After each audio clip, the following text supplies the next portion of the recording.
Content warning, arachnophobia.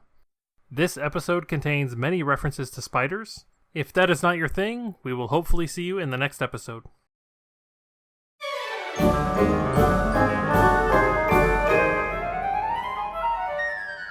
Oh, hey, Nadir, what are you up to? Oh, nothing. I was just browsing the excellent selection of books here in the library of the Night Court. I don't suppose there's anything you'd like to read? I would actually love to find some books from my favorite tabletop games. You would probably want to actually take out a book like that, and I don't think you want to navigate the Fey rules for borrowing and lending. Instead, you may want to look at our sponsor, Dragon Master Games. In addition to tabletop gaming books, you can get dice and accessories, and they're a fantastic local store and would love to have your support. Oh, hey, that's a great idea, but we're in the Feywild, so I can't go to the store right now. Oh, not a problem at all. You can go to their online storefront that's linked in the show notes, and be sure to write in the comments that Bard Rock Cafe sent you. Alright, I'll do that. Thanks, Nadir. Anyway, we should get on with the show.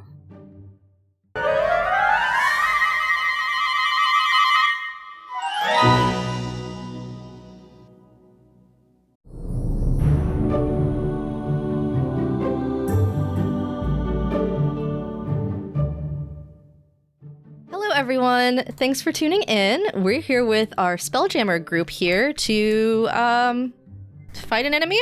That's generally the gist of it. I'm Xtina. I'll be your GM today. I use she, her pronouns. I'm going to have my wonderful crew of Bear Force 1 introduce themselves. We'll start in Discord alphabetical order. Coach, can you please start us off? Hi there, I'm Coach Cheryl, the Unsummoned Skull. Most of what I do is magic related. I am going to be playing Rhett Sheridan for most of the session tonight, a particularly more experienced version than I have been. There may be some times when Mal might show up. I do not understand if he will or would not have done that yet, but we will see. Marty, you're next. Oh, you're not announcing everybody. Okay. Hey, I'm Marty. You already know me as Baragon Doubletail. Today I'll be playing Arnil, the Thrycreen fighter, bugman that lives in the walls. Hi, I'm Paul. You might know me from such podcasts as Blades in Paradise or Bard Rock Cafe. Today I'm playing Admiral Jake Swallow, the washout from Waterdeep's Bard College who acquired a Spelljammership through a deal with a god. Today he's going to open a can of whoop-ass on some sort of weird space monster, like so. Nice. Hey, how's it going, everybody? I'm Allison. I am playing Saros Stellan. You know me from here, I should probably say. Saros still has no idea what's going on. He's just happy to help. Hi, I'm Ursa, and I am playing Polly, the ship's acting captain and chef. Yeah, that's all I got. Wait, I thought I was the captain. Sometimes we had this discussion. Captains. When we're not in combat, I'm captain. You get to be captain when we're in combat. Well, guess what, Polly? Damn it! You know? Arnil's correct. So, all right. So we're going to open our scene here. You guys have been successfully just traveling through the Astral Sea after things have settled down a little bit. Just vibing, chilling. Everyone has wrapped up a lot of their stories in the ways that they need to, or have continued traveling for whatever various reasons. You guys have been traveling with the rest of the crew, whether you're about to get dropped off somewhere or you decided this is what you want to do for a little while longer and you're fine with that. But one day, your ship received a distress call from one Baragon Doubletail, sent from the Planarverse, from Waterdeep, and you guys decided, yeah, that sounds like we should probably help out. But things aren't exactly going to be normal. They never are for you guys with wild magic and all of that fun stuff. On the way, you guys notice what can only be described as a giant space monster that seems to be consuming planets. everything is a little bit bleak, I feel like, as everyone's kind of peering over the edge of the ship, watching this giant monstrosity of a Titan head towards their next meal. And it's very clear that if you guys don't do something about it, that it's going to continue eating everything in its path, and eventually it's going to make its way to the Forgotten Realms. So, I think to start off everything, before we get in any kind of inter-party reactions to this, can I get some initiative rolls? Sure. Whoa. That would be a 2 on the die. Oh boy. Yeah. So whopping 5. I only rolled a 7 for a 15. I rolled a 9 for a 14. I got a 24. Well, shit. I got a 22. You also have the ability alert. So is that before the alert, or the alert adding like that, like plus 5 or 10 or something? This is right? without the alert. And the alert can have me advance in initiative order if there's a friendly unit that's willing to let me. Okay. Who had above a 20? Did anyone have above a 25?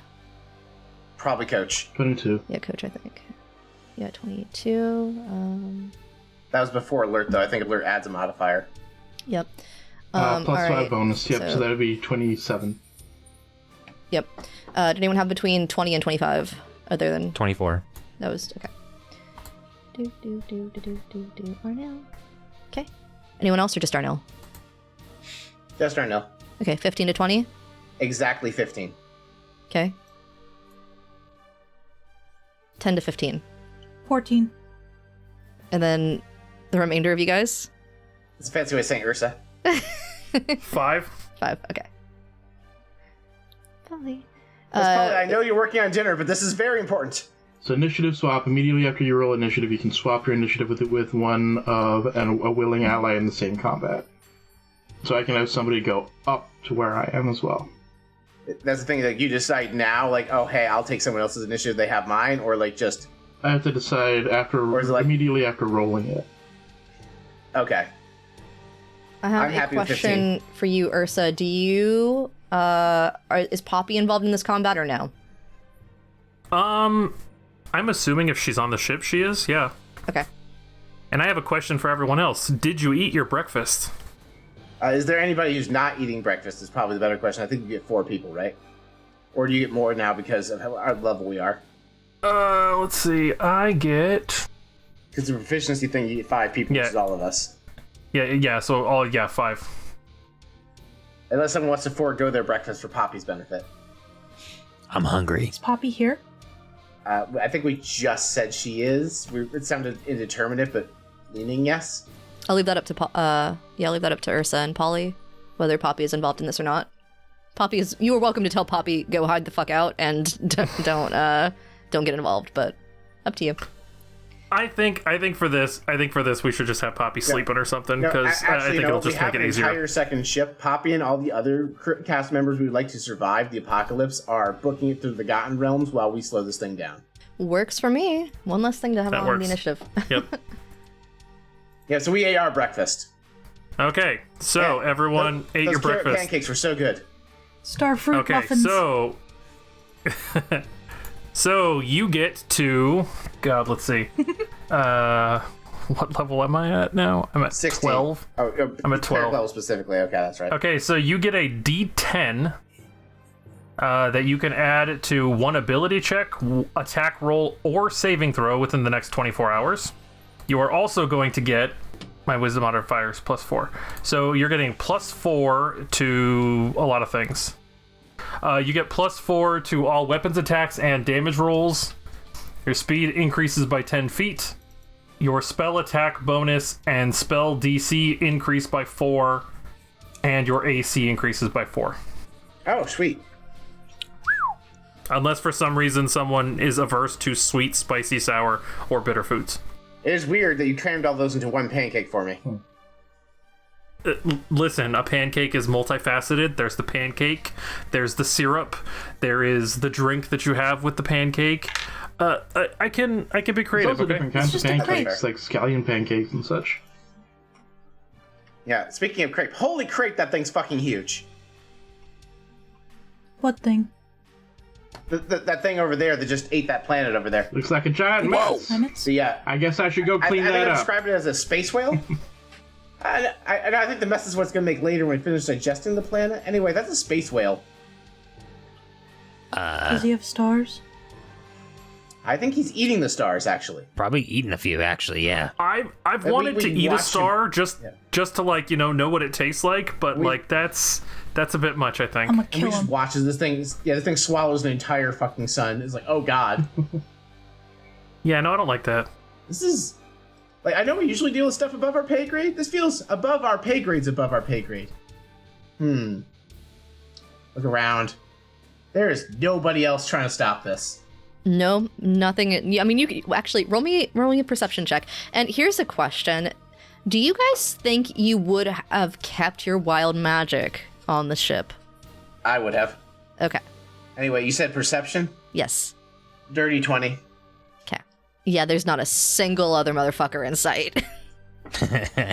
I don't like Spayas's response time to stop this thing. I think we're on our own. Especially because it's like beelining for my house at an alarming speed. Or Saros my heard, parents' house, really.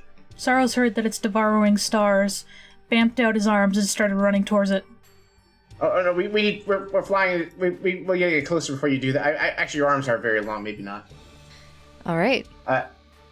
I go to the helm and start trying to get in some sort of parallel flight pattern so we can launch attacks at it from the top of our ship like it's a Final Fantasy fight. Yeah, Alexa will step out of the way and allow you to take control of directing the ship that way. You guys begin your advancement towards this horrific space beast. It's not really a beast, but, metaphorical beast. Oh man, this thing is a beast. Is its intelligence score 3 or lower? Yeah, no, it's not. Okay, that means it's vulnerable to certain spells. Well, I don't have those spells. Do you guys have those spells? I don't know what you're talking about. You're a fighter, you wouldn't know what he's talking about. Mr. Arnil, if you study the arcane arts, there are certain spells that can be used on beasts as long as their intelligence is above the score 3. It's some sort of measuring thing. It's from the Toronto and I don't know how the measuring system works exactly. But if you're smart enough, you can be affected by the smells. If you're too damn dumb and also a beast, it does not work. yeah. Unfortunately, this thing's not actually a beast. It's just, beast Shit. in the metaphorical sense. So, as you guys get closer, you realize that this thing, not only is it gigantic and it's basically a space titan, it is covered from head to tail in layers of thick, spiked plates. It has 2 gnarled limbs ending in razor-sharp pincer claws. If you glance in the direction of where you think its eyes should be, you see what you think are constellations swirling in the depths of its, not even its eyes, its eye. And it's got a serpentine armored tail that just sort of fades off into the void. It is, by all accounts, a horrific creature. And as your ship heads towards it to try to do something about it, it turns its sight on you. And with a natural 20 initiative on this thing, it's going to go ahead and it's going to try to do something about your ship unless you have anything that you guys were preparing on the way over to try to stop it. Can I silvery barbs its initiative roll? Sure. And I'll give Ursa advantage on their initiative roll. Does it proc wild magic? Yeah, I'm checking. Give me a second. It Well, does. if I make it re-roll, technically, the silvery barbs, you mean? Okay. Yes, your silvery barbs. Okay. This could be all Okay, over. no longer has a natural 20, but Okay.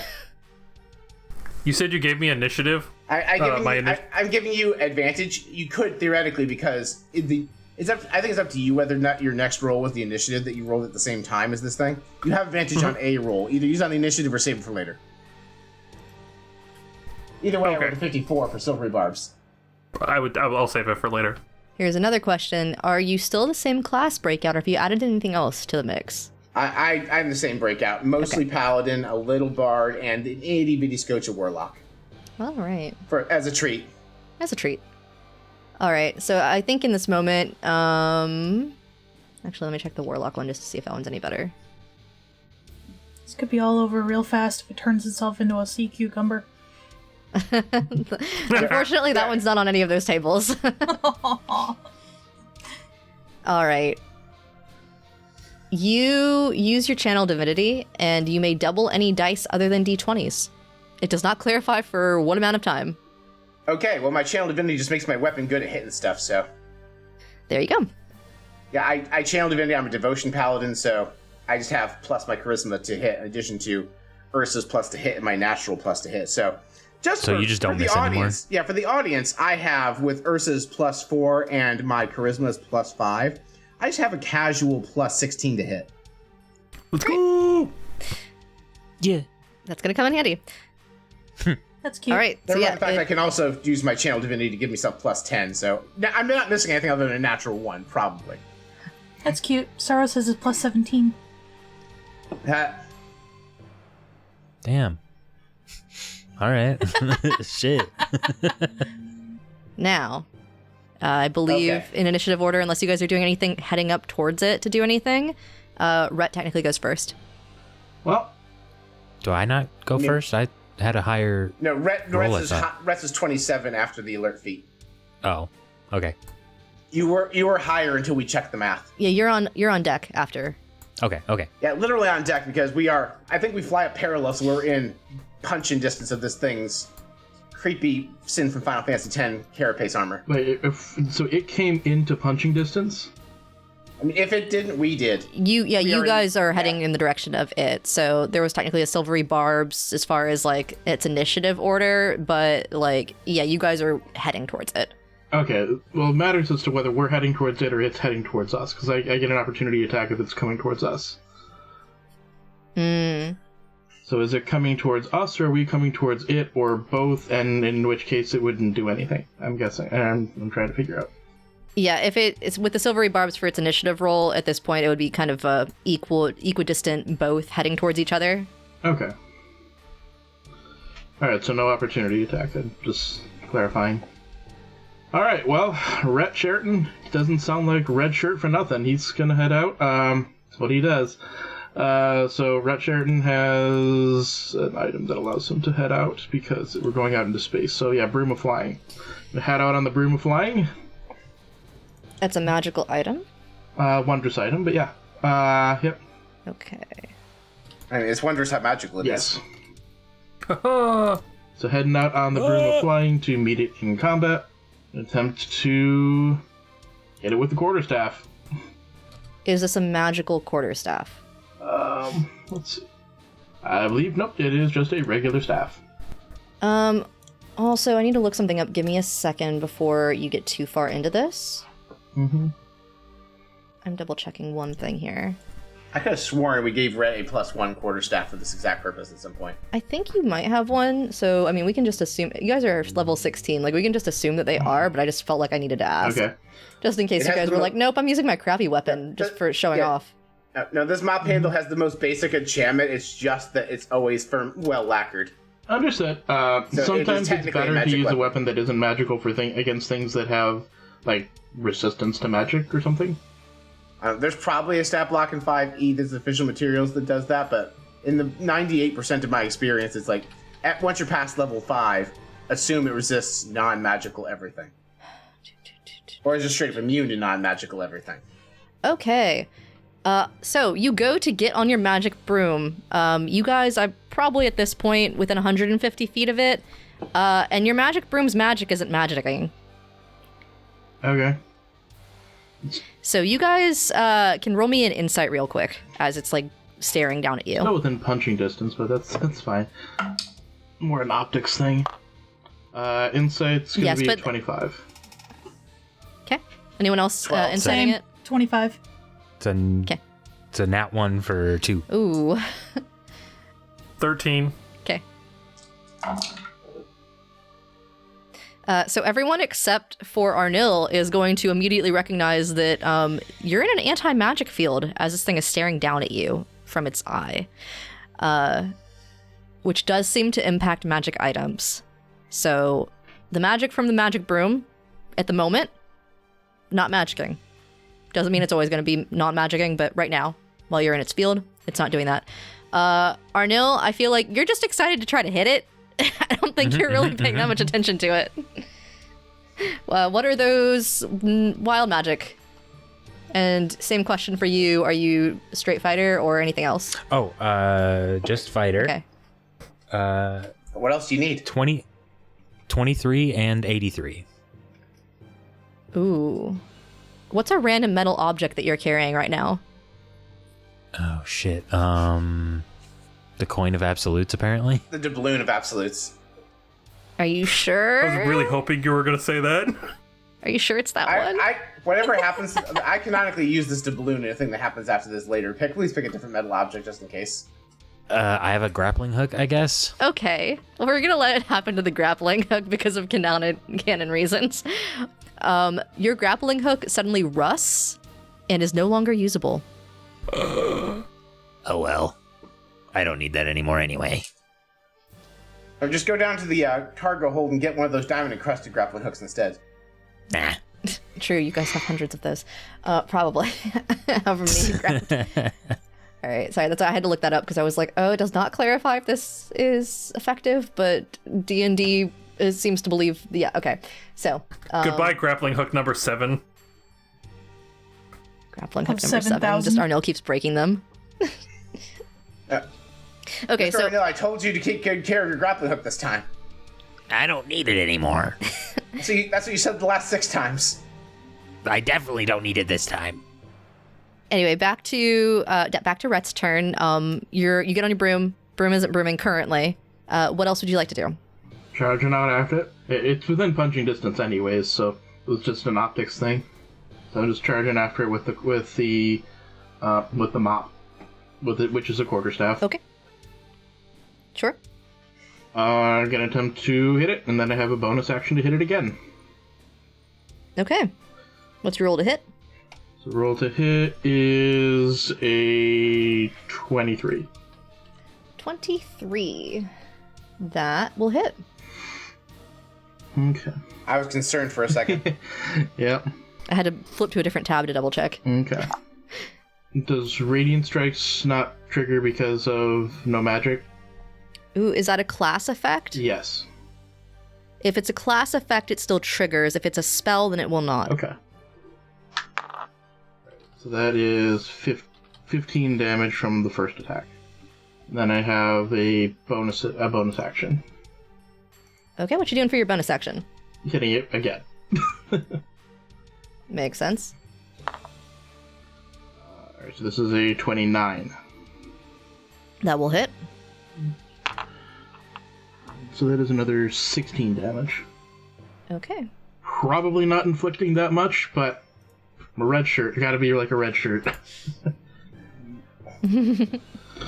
Hey, you're making a mess, and I want to clean up this mess.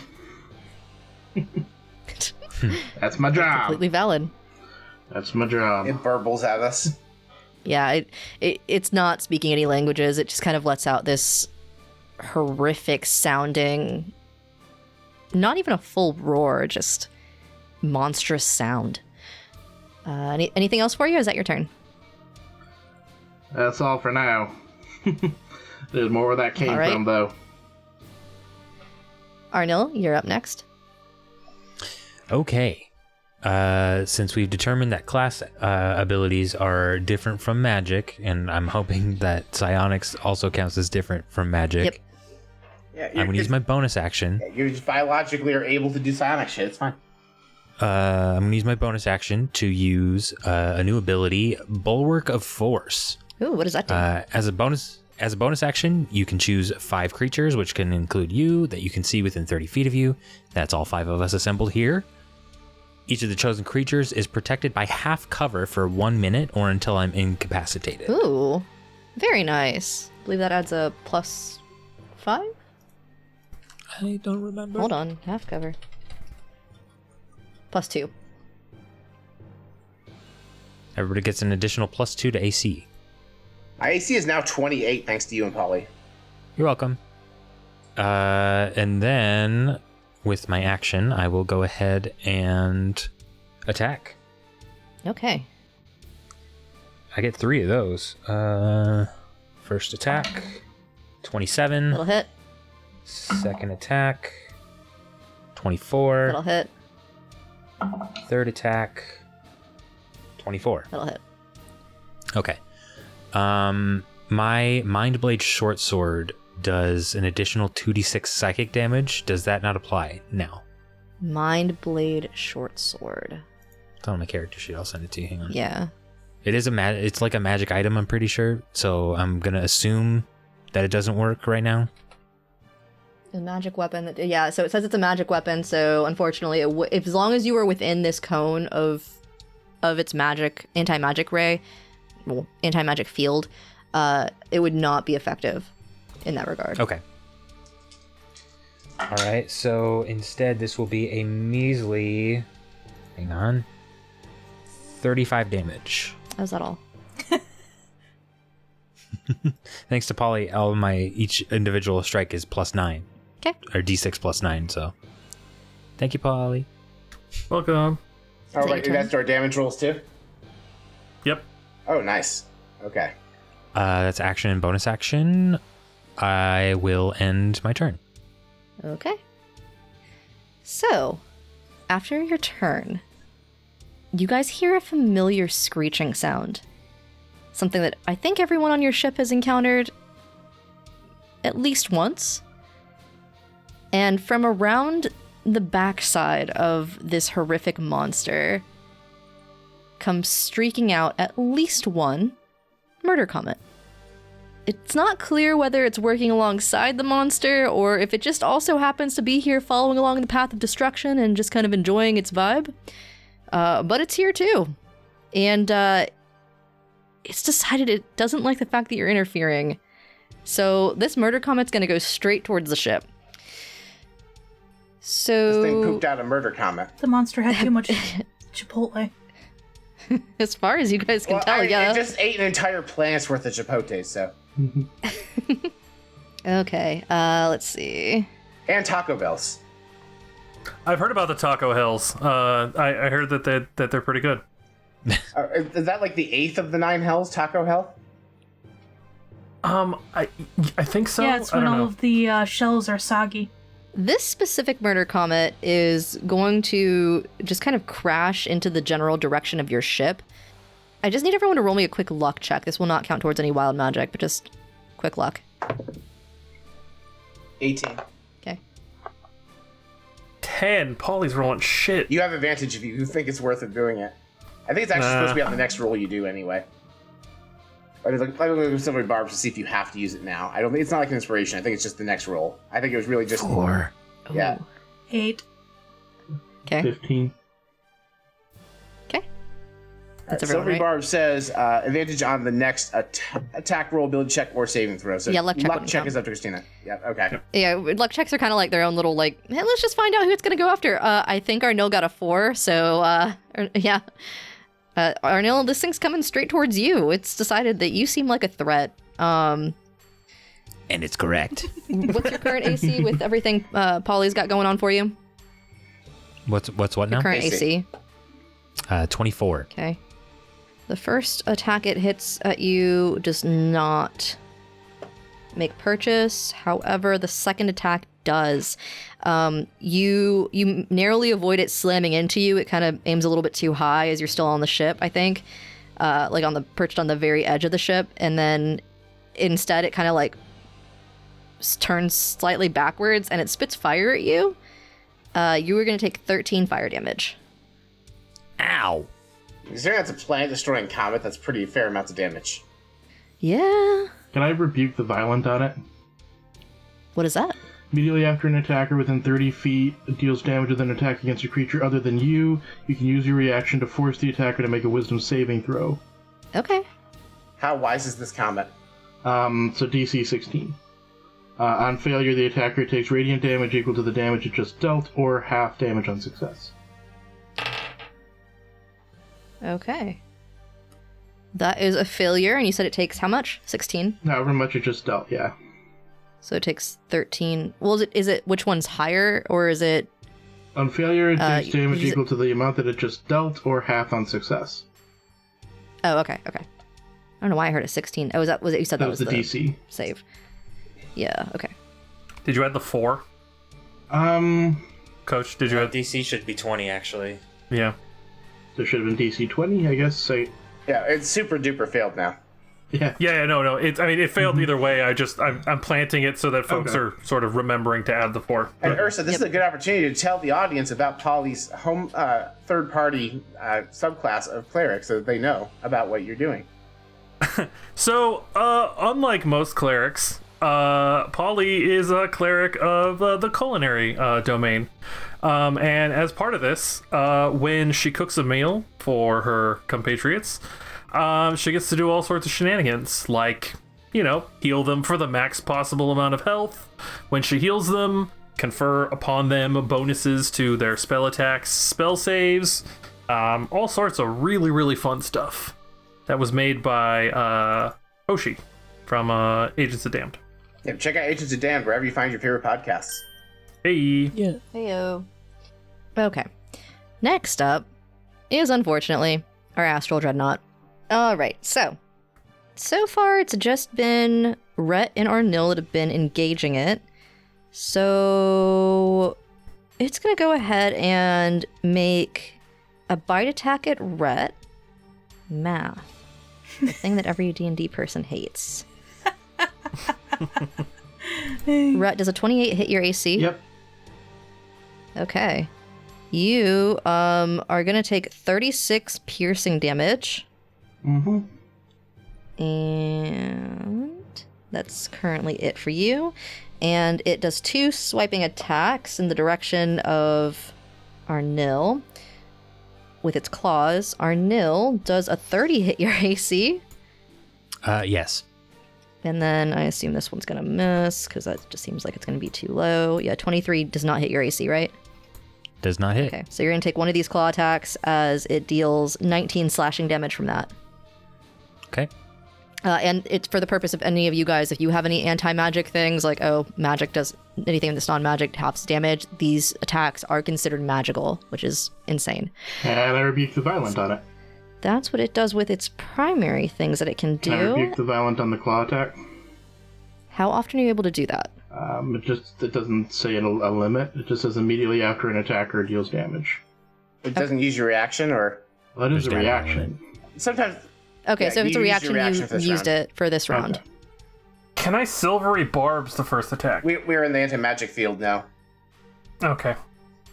Good question. I'm going to move the ship during my turn. Okay. Make sure I'm not missing anything on this thing. There's a lot of stuff it does. It could not. Okay. Yeah, that's everything for its turn. However, right after it, seemingly getting pooped out again from behind it, is a second murder comet. This one just comes straight at the ship. Thankfully, it misses hard, bad. It doesn't hit the ship, but it goes streaking near to the ship, and you get the vibe. This one's just aiming for the ship, so it's in existence. Oh, good. Yep. Good. Yeah. Fun stuff. But after that, it's finally Jake's turn. All right, so Jake's going to look at Alexa like, okay, I need to deal with this. You have the helm. Can you just get us out of this anti-magic field so we can do stuff? Just kind of like keep us out of this thing's direct line. Like the weird, like Metal Gear Solid vision cone thing it has. If you could just keep us out of that while we pummel it, but keep it outside of opportunity attack range, that'd be great. I will do my best. However, it appears, and she's kind of like scanning out towards it. She's like, based off math, since I can't magically discern this, about 150 foot wide of a cone, so it may be up to luck. I mean, do your best. She's probably not able to get us out during my turn, though. Probably not during this turn now. Okay. All right, so as a bonus action, I'm going to Hexblade's Curse this thing, which is just a class feature. Okay. So Hexblade's Curse does a whole bunch of stuff. If I can find where it is, I went to look at something else on my character sheet like a fool. Here we go. Hexblade's Curse. So for the next minute, as a bonus action, it is cursed. So I do an additional +5 damage to it, and I score critical hits on 19 and 20 against it. And when it eventually dies, I'm going to regain 6 whole HP, the most important effect of the spell. Yeah, of course. Yeah, so that's going to be very important for later, but it's mostly, it's the damage and the extra chance to crit. Anyway, I'm then going to pull out my beaten stick that Alexa gave me, and I'm going to shake it. It turns into a wooden sword. Okay, let's do this. And I'm going to go and Black Betty ram this thing in the wherever orifice is near us. All right, that is 13 plus 16, because we established, so 29. Yeah, that'll hit.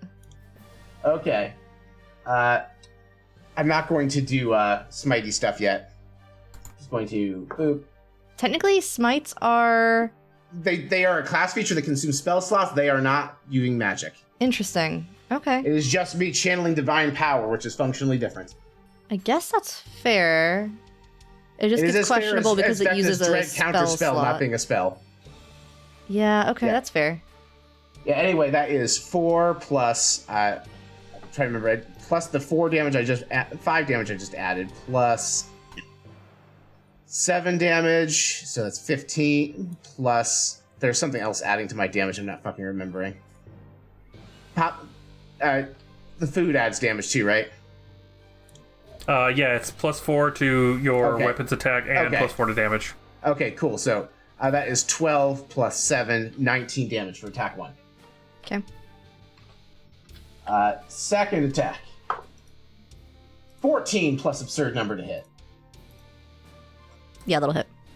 Okay, yeah, I'm gonna assume if it's higher than the last one, it's okay. Yeah, I'm still not gonna burn a smite yet. 5 plus, yeah, so the last one was 19, this is 20 damage. 20, okay. That's it for now. Okay. Is that your turn? That is Jake's turn. All right, at the end of Jake's turn, this thing's going to take a legendary action, and it is going to use something called Psychic Projection. I'm going to need everyone to make a wisdom saving throw for me, please. Do we need to elimination who is in which paladin Oris? Or can we just assume we're in a clusterfuck of 10 feet? Anyone that's currently made physical contact with it is probably within the 10 feet. Anyone who has not made physical contact with it yet is up for question how close you actually are at this point. Okay, so if you think you are within 10 feet of Rhett and Jake, you have +5 for each of us to your wisdom saving throw. Oh, thank God. In addition to, I think Holly's thing also affects the saving throws, doesn't it? Maybe not. You have a D10 that you can use on a saving throw. Oh, okay, that's what it was. Yeah, so I just have a casual 26 on my wisdom save. That's a 28. God, I'm so glad this is my next saving throw. Because that was a nat 1. Same. Oh. Yeah, thank you, Silvery Barbs. Whew. Okay. Yeah, I have a 31. Despite evidence to the contrary, we're a very wise party. So instead, I got a 3 plus 10 plus 5. So I have an 18. Oh no. Okay, so Ursa... You can use that D10 if you think you're going to fail. You did eat your own food, didn't you? I did eat my own food. Do you? Actually, it's a 34. And Allison, did I hear Saros rolled a nat 1? That is correct. Uh-oh. Oh, shit. Go ahead and roll me those wild magics while we're waiting. Okay. And, I used the D10. Do I even bother saying what the number is? Well, I mean, a natural 1 is not a fail on a saving throw, so it does depend on what your numbers total are. Okay. It's only 1 d10 though, But so... it's wisdom save, which she's good at, and also Okay. in 2 paladin auras. 2 paladin orders is plus 10, right? Correct. Fair, yeah. So, Could Oh, get you I'm there. sorry. I'm sorry. Plus 10. That puts me at 23. Okay. yeah, and with all of the bonuses, I'm at 24. Okay. Phew. Natural 1 to a fucking 24. That's crazy. We are still gonna proc. Do the math. We are still gonna proc wild magic with that, so I will still need the wild magic rolls. However, you take half of this, so instead of taking 16 psychic damage, you all will only take 8 psychic damage. Woo! I don't suppose I Arnil am resistant to I psychic was gonna damage, say. so I take 4. Nice. So just hit me with it. I got a 44 and a 45. 44 and I mean, 45. I think those are actually separate results, because it's 1, 2, 3, 4, etc. I think they're adjacent results. And Saros is pure monk? Yep. Okay. And yeah, they are 2 separate things. Interesting. Oh, don't say that. Don't say it like that. I'm just trying to figure out how this is effectively. So this effectively does nothing while you're in the Astral Sea, but it does pose some interesting questions for Saros. For the next minute, you see the ethereal plane, but not the material plane. So, within the Astral Sea, you're not in the ethereal plane. On the material plane. No, you're not.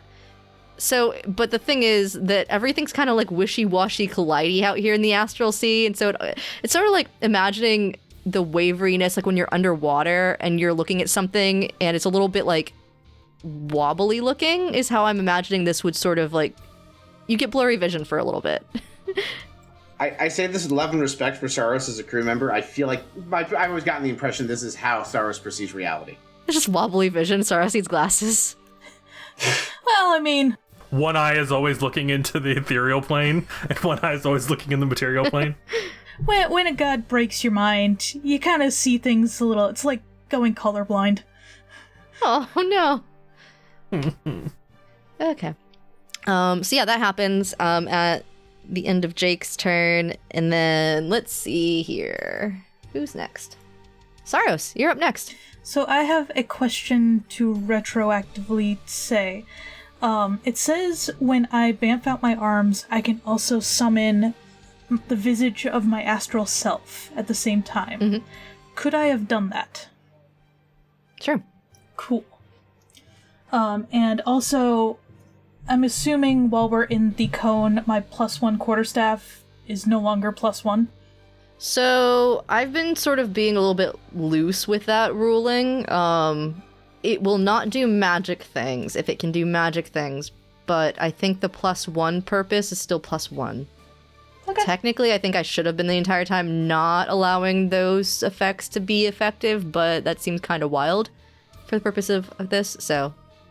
Yeah, just make everybody manually do math. It's already calculated in their character sheet. That would be a really fun monster design. I mean, for me, it's just minusing 1, and I would switch over to unarmed strike, because it would make no difference. Fair. But also, this monster has a thing against magical weapons, or non-magical weapons, so effectively none of the damage would have worked if you're hitting it within the cone. Great. Then, I will go to hit it with my +1 quarterstaff. I'm aiming for the eye. Okay. Put some butter in its eye. That is 27 to hit. That'll hit. For 20 damage on the first strike. Okay. Stunning strike. Stunning strike does damage or also only paralysis, potentially? When you hit with a melee weapon attack, you can spend 1 key point to make the target stunned until the end of your next turn. If it fails a con saving throw, DC 21, I believe. Roll me an insight check before you do that. Okay. That's only going to be... Does the pluses go to ability? From the paladin auras now. Okay. That is going to be a 14. Okay, that's high enough. I just wanted something above a 10 for this. You've heard about these creatures in passing, and you would know they are immune to stun. Rude! Okay, then we won't be doing that, but we will be hitting 3 more times. 29. To hit, yes. Yep. Higher to hit. Yeah. That is 19, 23 to hit. Hits. Okay. Okay, that's 50 points of damage. Nice. Wow, nice. Whew. Sorry, there's way too many bonuses and stuff like that. That's a good thing. Saros, is that your turn? I believe so, yes. Okay. It is technically Alexis / the ship's turn. She was asked to get you guys the heck out of the magic eye field.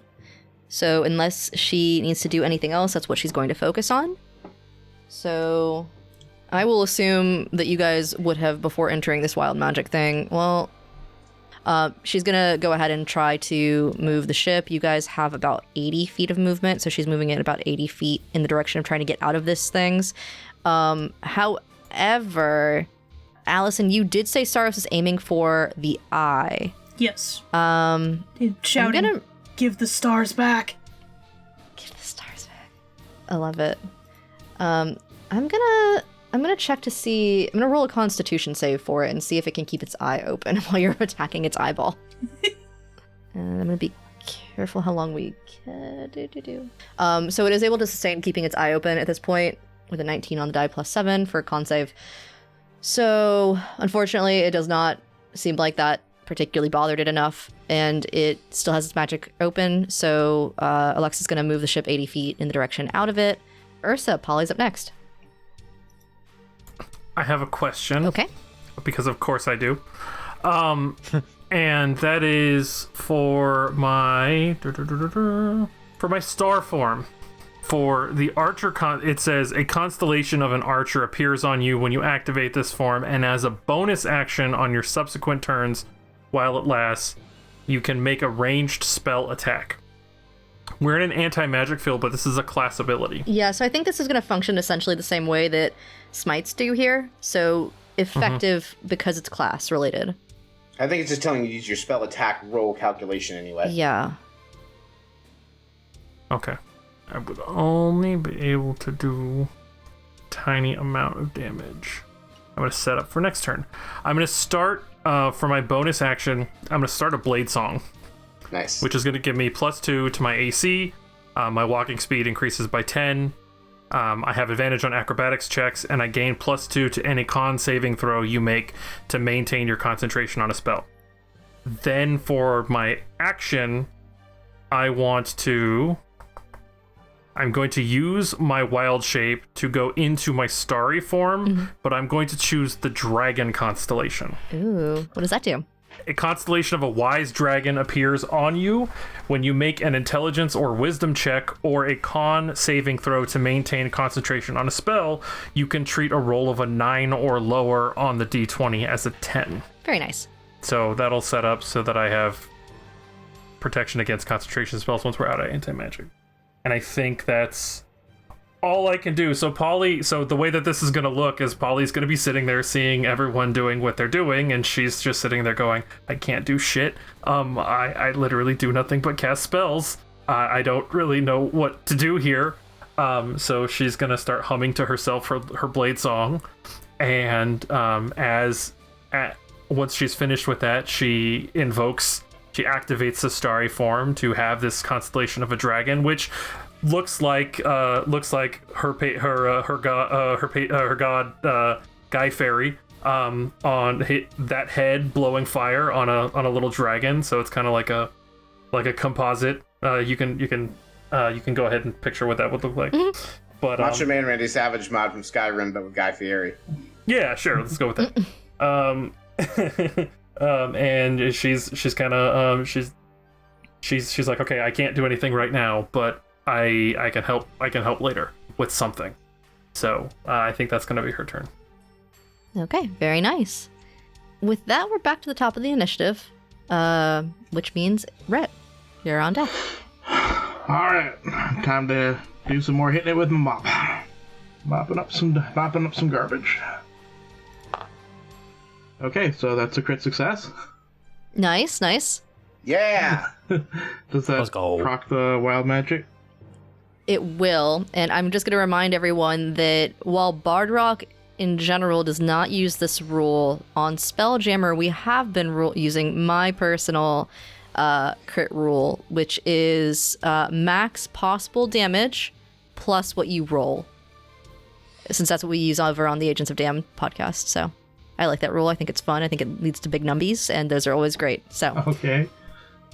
But also, yes, can you give me those D100s before you start calculating your math to damage? I finally have an actual D100 for this. Alright, first roll is a 57. Okay. What's the next one? 3.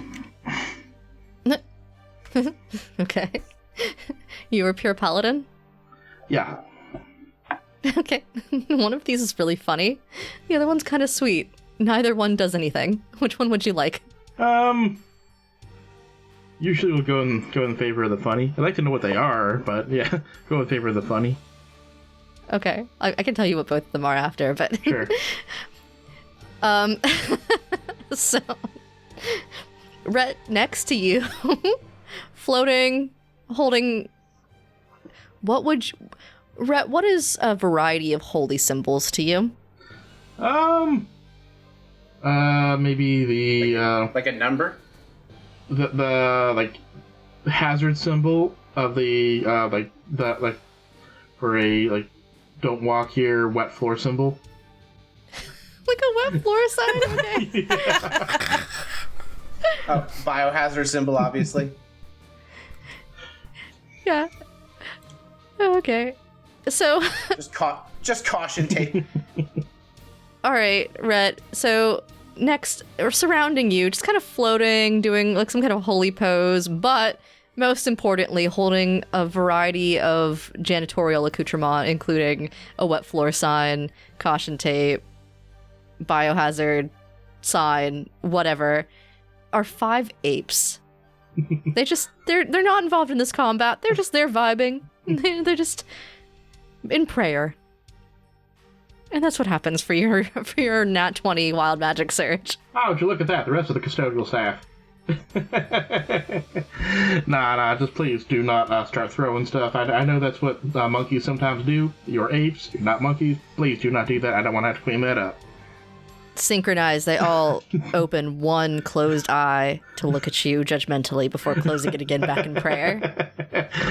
Oh, sorry about that, one, friends. Anyways, back to smacking this thing upside the head. So, does full damage, you said? Yes, so you will do max possible damage plus what you roll.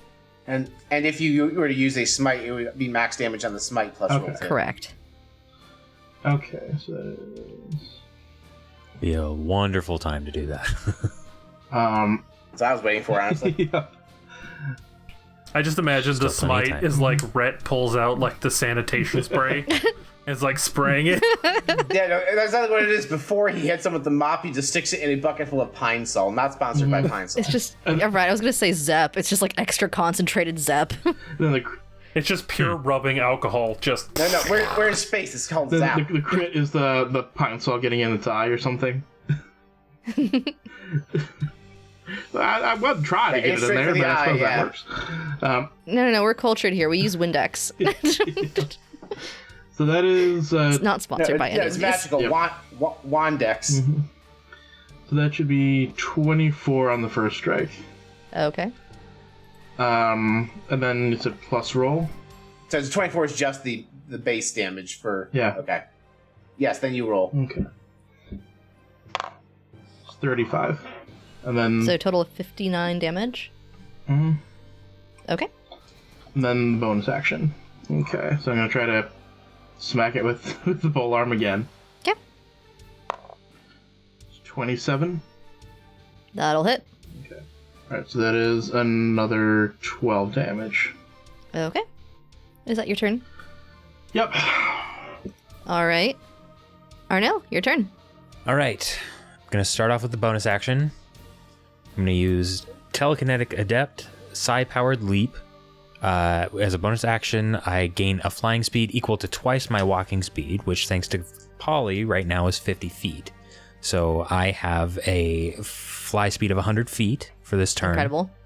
I'm going to fly off the deck of the ship, land on top of this thing's head, outside of the range of its anti-magic eye. You sure are.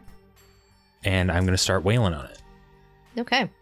My first attack, I'm going to use a fun little feature that I got from taking the Wizard Magic Initiate trait on my level up. And I'm going to use Booming Blade. Here's my d20. 26 to hit. Yeah. Okay, so this is... I'm just going to do these attacks all at once. Yeah, if this thing went down to one attack, I'd be disappointed, honestly. 28 to hit. Yeah. And a natural 20 for 34. Yeah. Yeah, okay, buddy. So I have to do this one at a time because I think Booming Blade only counts on one attack. Correct. Okay, so the first one is 3d6 plus 2d8. 29 damage. unholy mixture of piercing, psychic, and thunder. Mm-hmm. Second attack will be slightly less damage. 21 damage. Okay. And then the third attack was the crit. Okay. So this will be... Don't you have like a thing where you can add damage with like psionic dice or something for the crit? That is correct. I can do that, and I believe I will. Okay. So I will add... Where is that? I will add Psionic Strike to this hit, which will add another d10. 57 damage. Oh, is that all?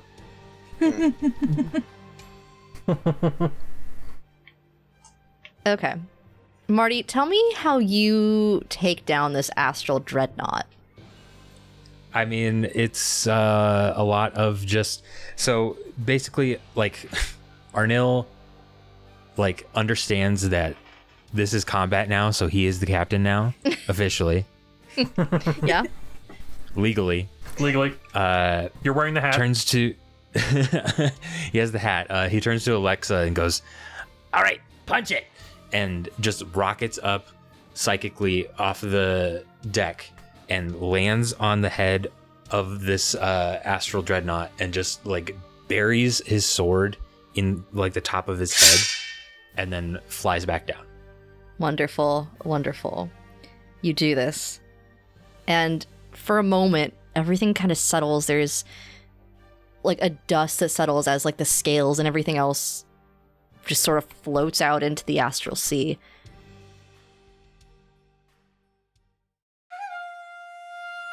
Republic City, 1 year after the reign of Kuvira.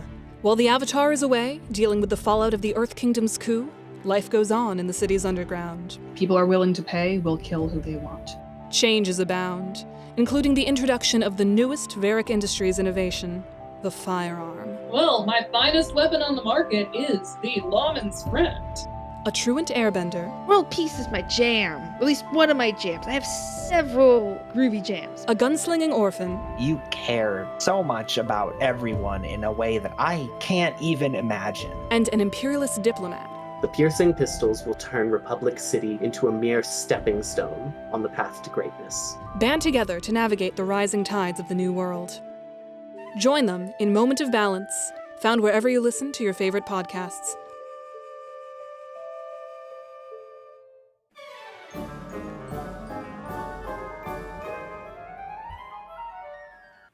Peppy, Diana, I brought you both a cup of tea. It's not Earl Grey, but I think you'll enjoy it. Oh, I've had your tea, and it's all cups of lies. First of all, I make the finest tea prestidigitation has to offer. Second of all, this is a new line of teas we'll be serving at the Bard Rock from now on by our partners at Many Worlds Tavern. Oh, I've heard of them. I'm particularly fond of Sleepy Fields and Golden Root myself. Well, look, if it's good enough for Diana, it's good enough for me. I'll have a cup of that Farthing Harbor. Of course! Here you go. And I pour Epi a cup of tea. Epi, roll perception to determine if the tea is made of lies. Damn it. That's a natural one. First of all, you are absolutely convinced Brock used prestidigitation on this tea. Second of all, you feel a wild magic surge inside you, and dozens of thirsty customers appear outside of Brock's food truck right here in the graveyard. No worries, folks. We have plenty of tea from Many Worlds Tavern for all of you. Try a cup of Sage's Gate or Sacred Spring. Somehow I already have dozens of cups of this already prepared and steeped for this occasion. Of course you did. Want to brew some of this delicious tea at home? Just go to http://manyworldsTavern.com/BardRockCafe and use the code BardRockCafe at checkout to save 10% on your order. As always, a portion of your order supports the show. And if you're a coffee drinker like my good friend Armbar, they have options for you there too. Brock, I'm happy for you and all, but get your food truck and all your customers off my lawn. Sorry, Dan, I can't hear you. This tea is selling like hotcakes. And so are the hotcakes. Bye, everybody.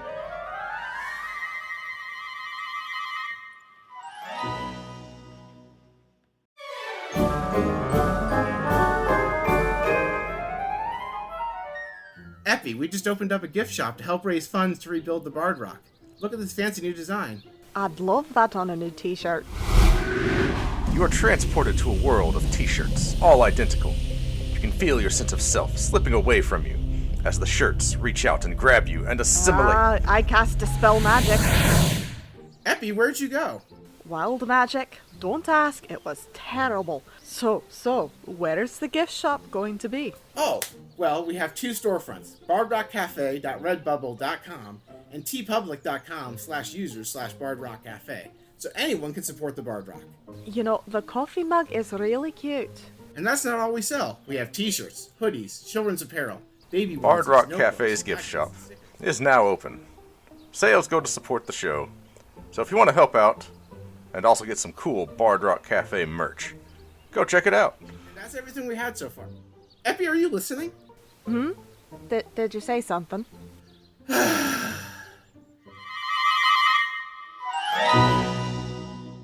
For a moment, everything kind of settles. There's like a dust that settles as like the scales and everything else just sort of floats out into the Astral Sea.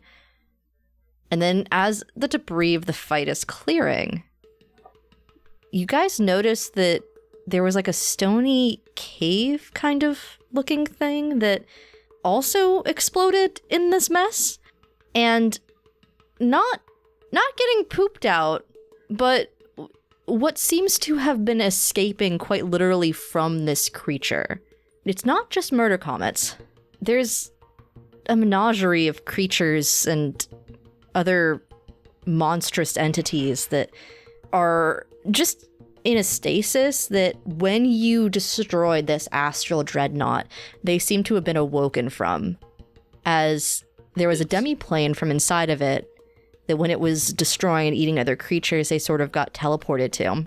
And by destroying this creature, that demiplane doesn't exist anymore, and these guys are just out. So while the threat is neutralized of this astral dreadnought, there's still a bunch of stuff that's there. So inclusive in here, we have the two existing murder comets that kind of managed to get their way out.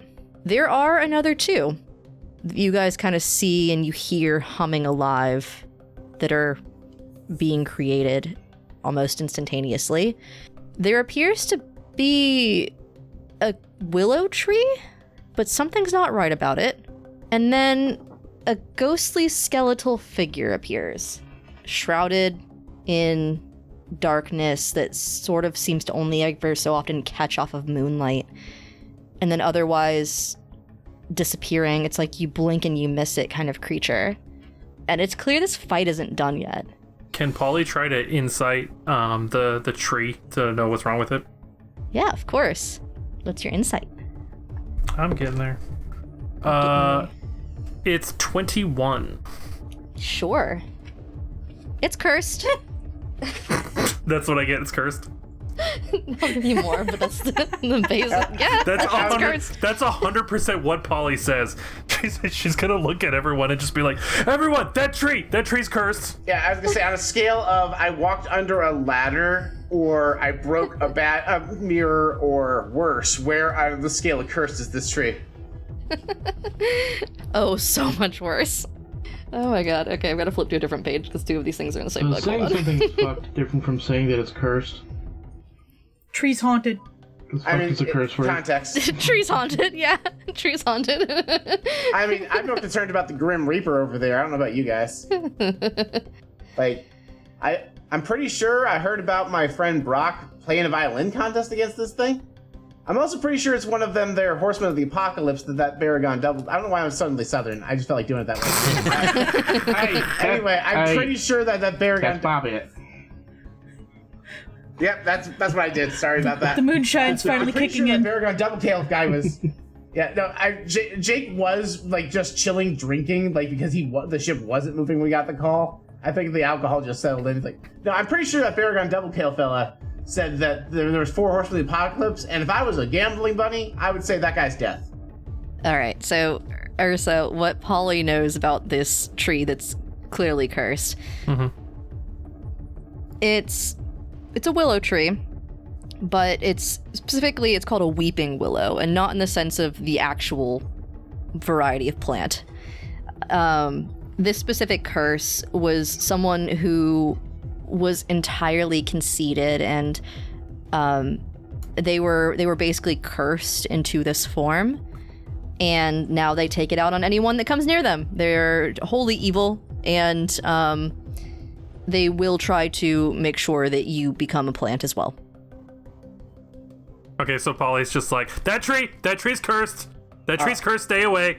Christina, how dare you? Didn't you weaponize my desire to be used as fertilizer for a tree as my death memorial against me? This tree existed before I knew that. Can't help you there. Oh yes, and there was wild magic that went along with that. I almost entirely forgot. Thank you, Marty, for DMing me your wild magic rolls. That was an 85 and a 1. Let me go to the fighter table. That one's fun. That one's nothing. All right, Marty, we're gonna go with the fun one, just because we like fun here. And it could be potentially good for you. Just not guaranteed. Until you rest, each time you resolve a wild magic surge, you trigger another surge that is not affected by this result in any way. Oh, so I just surged twice now? Yeah. Cool. Super surges. I feel like we've gotten this one once before. I just can't remember if we decided it was immediately effective. I think, yeah, give me one more roll. Okay, just one die or? Yeah, just one.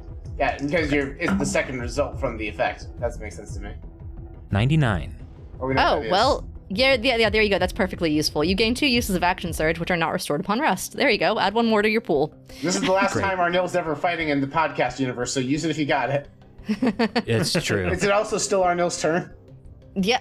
I don't think you ended your turn. I think you just killed the thing, so yes. Yes, it is. It is still my turn. Do we have any insight, like, is there any rhyme or reason to these things for Arnil to know what should die first?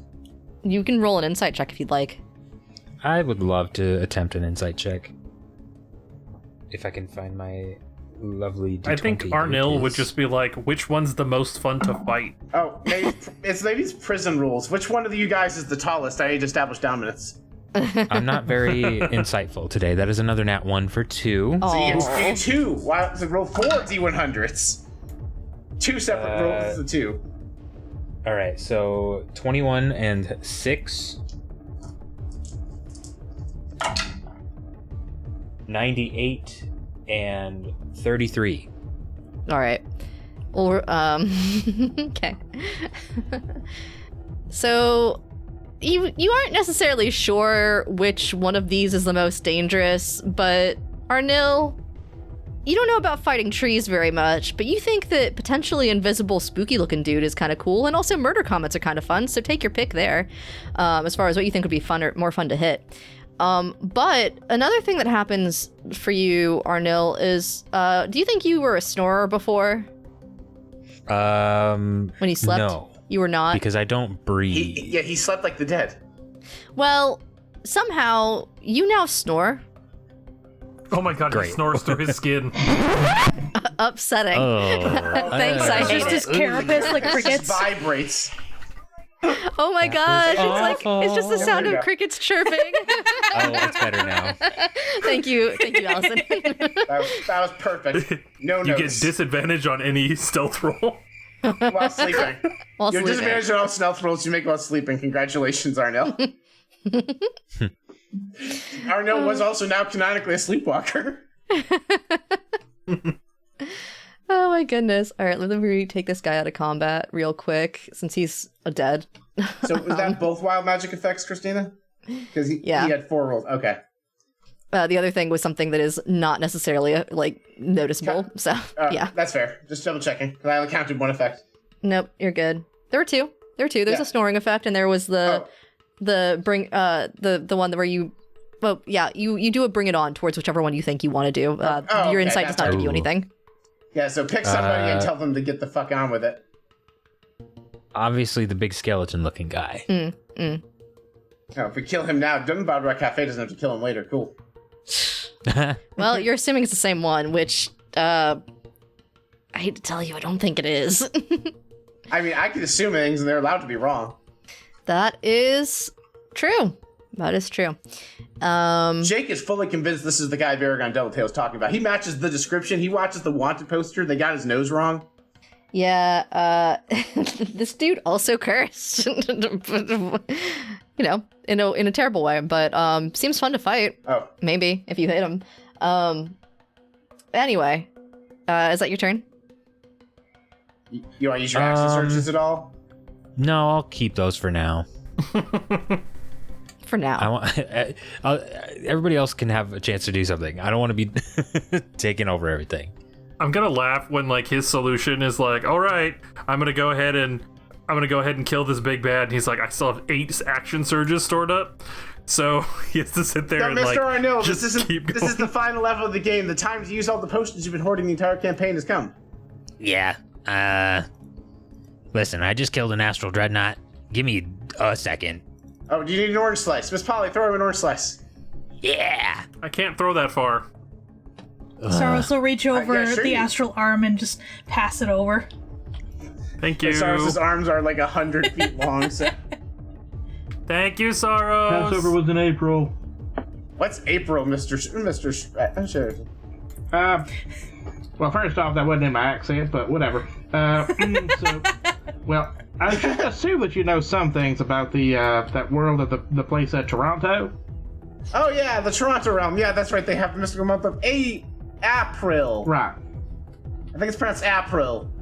Well, sorry about that. I'm not necessarily the most eloquent speaker in the world. Some people do not like the particular intonation of my voice, but still. Okay, next up in the order after Arnil goes are our 2 murder comets that were already existing. The first one is going to keep targeting Arnil, because that seemed to work before. So, it's going to make 2 attacks on you. Does a... Oh, I regained 6 HP, I forgot that. Oh, yeah. Yeah, Did you lose any? I told you. Yeah, I lost some to like an AoE effect you did. Oh, yeah, the psychic thing. Yeah. When I joked that was not going to be super relevant, I didn't think it was actually. I thought it was going to be. Oh, the combat's over. Congratulations, you got 6 HP. So now, yeah, woo. Arnil, does a 24 hit you? No, because I just cast shield. Great. Does a natural 20 hit you? It doesn't because no, because I don't want it to. Yeah, Jake still rebarbs it, so. Yeah, okay, that works. Do I proc wild magic? You do not. Tragically, my dice like me. Does another nat 20 hit? Oh my no, goodness. because I said I didn't want that. Polly also So silvery barbs, think is again. it? Okay. Listen. Thanks, gang. It's happened before. Don't be mad. Okay, well, this one won't hit because it's a 19 on the die. So you said that does not hit, so. All right, so we both get to give advantage to somebody. I'm going to give it to... Can I have it from Polly and then I give it to Saros? Yeah, that's fine. I mean, I think Polly would probably do that anyway. Yeah, cool. And Saros, enjoy the one Jake gives out. Do I want to? What are you giving out? What? I know. Silvery Barb gives advantage to... Yeah. I was making a joke. Oh, I got it now. Oh, you played it just straight enough that I felt it. Okay. Did I proc wild magic? Oh, good question. No. Okay. All right. Let's see. The ship. Its AC is 15. Can anyone else do anything to try to stop a murder comet from hitting the ship? I can I already used my catch resources. it with my arms. Sure, if you Deflect think about it, a missiles. comet is just a big missile that can be deflected. Just a big missile. I mean, I can help the ship if the ship gets a crit hit. It's not a crit hit. It just gets hit twice. I mean, Our ship doesn't is have a it- fuck ton of HP. acid. Well, when you take with my astral self out, I can deflect energy. Interesting. So does Saros just basketball swat the thing out like it's like he's protecting the net in the game of basketball? No. What is the wording of the energy thing? When you take acid, cold, fire, force, lightning, or thunder damage, you can use your reaction to deflect it. When you do so, the damage you take is reduced by 1d10 plus 4. Okay. I will allow that to work for one of these hits because one of them is spitting fire. The other one is just straight up it hitting, like ramming into the ship. I have a question. Sure. Does this count as a falling creature? No. No, it's it a does flying not. creature technically. It's a flying creature. Okay. Good question. Never mind. Yep, because that would be funny. But go ahead. Yeah, no, okay. So the ship is going to take, let's see. Oh, and it's a siege weapon, so double damage to structures and objects. That does count for the ship.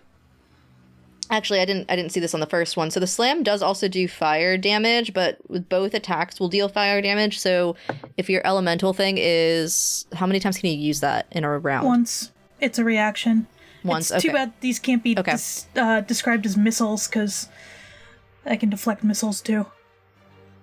Tragically, yeah. So the first one is a slam attack. It would technically give the ship 12 bludgeoning and 14 fire. I can. And then, do you want to stop the fire from that, or do you want to wait to do the second one? I'm gonna deflect that because that's gonna be a 9. No. 12. Sorry. It takes off 12, or it only It does 12? takes off 12. Okay, so 2. All right, and then the second attack that hit the ship is the spitting of fire, which is Why is there 23. always cat hair in my drinks? Why do hairs suddenly appear? And with that, Jake, you're up. All right. Really quick here. With my innate ability to see whether things are undead, celestials, or fiends, do I see anybody who looks like they're an undead, celestial, or fiend? Yeah, sure. Skeleton dudes, undead. Yep, that tracks. Whatever Comets classified it as. You said celestial, undead, or what fiend? Yeah. That's it. Okay, just the one guy. Yeah, just Mr. the one. Arnil, do you definitely want? Do you want to 1v1 the Grim Reaper looking fuck? Do you want help? Do you want me to, the guy who specializes in fighting Grim Reaper looking fucks, to take him and you fight the murder comets that are trying to kill our ship and you? I don't have a preference. All right, how about you deal with the murder at least the murder comet on you, if not also the one on the ship. I will deal with big ugly skeleton man. Okay. All right, so Jake is going to approach this fuck. Okay. Okay, I'm going to pull out my my beaten stick. Mm-hmm. All right. I want to use the Use coin. protection. Yeah. I don't have that fighting style. I have deflection. Anyway, advantage. That's a 16 plus 16. I think we said so. 32 to hit this guy. Yes, that will work. All right, I'm going to burn a first level smite. Now, what kind of damage are you dealing? Radiant damage is the smite, and then my weapon is just magical something damage. Yeah, but I lost the Hexblade Curse, but actually, I'm bonus action. I'm going to hex this guy. He's going to be bad at, let's say, wisdom checks. So it's going to add an extra d6 of damage. Do I proc wild magic on hex? Yes. All right, let's go. That is an 85. None of these are useful. One of these is funny. Is it the funny one of the ones I've gotten before? I can't remember. It's not the Stop in the Name of the Law one, right? I just don't want that one. No. Okay, let's do Warlock. We don't do Warlock often enough. All right. A thimble of honeyed milk appears at the nearest threshold. All right, so that's just the door to down into the ship. Okay. Yep. Someone will appreciate that later. Anyway, Yeah. that is 39 damage for attack 1. On the skeleton guy? Yeah. Okay. Okay. Attack number 2. That is a natural 20, baby! All right. Let's go. Okay. Okay. Do you want the wild magic first or the absurd amount of damage first? Give me the wild magic so that while you're calculating damage, I can look up these because you've got Okay. 3 classes to look through. All right. 27 and 18. Okay. I'm going to use a 3rd level smite. obviously. 2, 3. Yeah. Would you like to do more damage? Yes, absolutely. Okay, we'll probably go with that one unless any of these look even better. I'm also going to use a defensive flourish. And I think we're gonna go with this one because I don't think Bard's gonna have anything better. Go ahead and do an Eldritch Blast for me, and when you roll that, let me know what number you get on the dice. That's important. All right, so I'm rolling the attack roll for an Eldritch Blast. Yes. Another natural 20. Well, great. I was gonna say anything between 16 and 20 counts as a critical strike. So. Okay, so that's gonna track wild magic again. Yep. Okay, so let me just go ahead and set aside this D10 really quick here. I'll just do all the damage at once here. Next wild magic surge.